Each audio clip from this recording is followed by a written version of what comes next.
Dahil may nagtanong kung paano ko ginawa ang masarap na black fungus salad, ito na, panoorin nyo.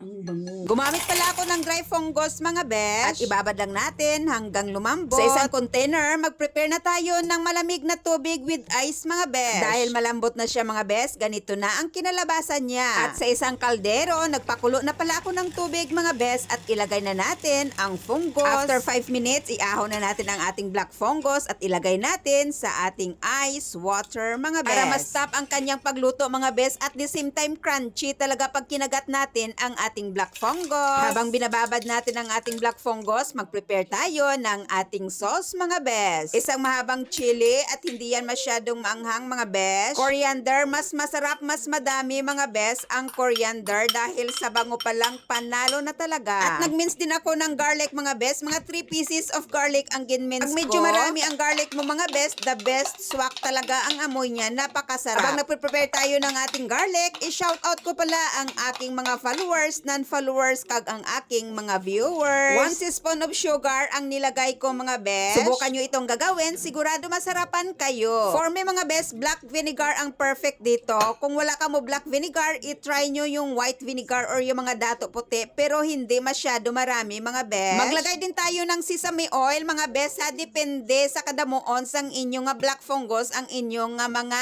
ingredients. Sesame oil perfect ini sa aton minced garlic and coriander mga besh. 1 tablespoon of light soy sauce. Hindi na tayo magamit ng asin mga besh kasi hindi siya suitable diri sa aton nga salad. At i-mix lang natin ang ating sauce para mas lalong masarap.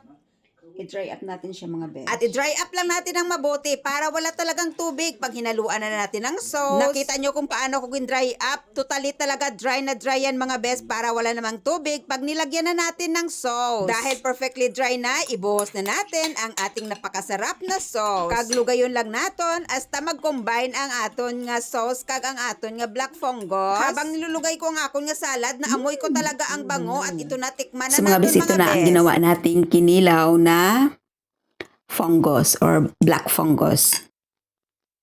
Cheers!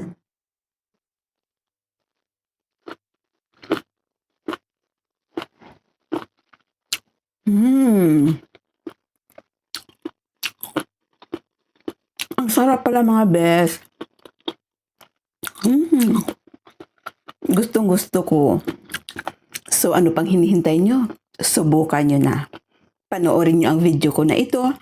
I-share, i-follow, and i-like. Thanks for watching. Please follow for more video. Bye!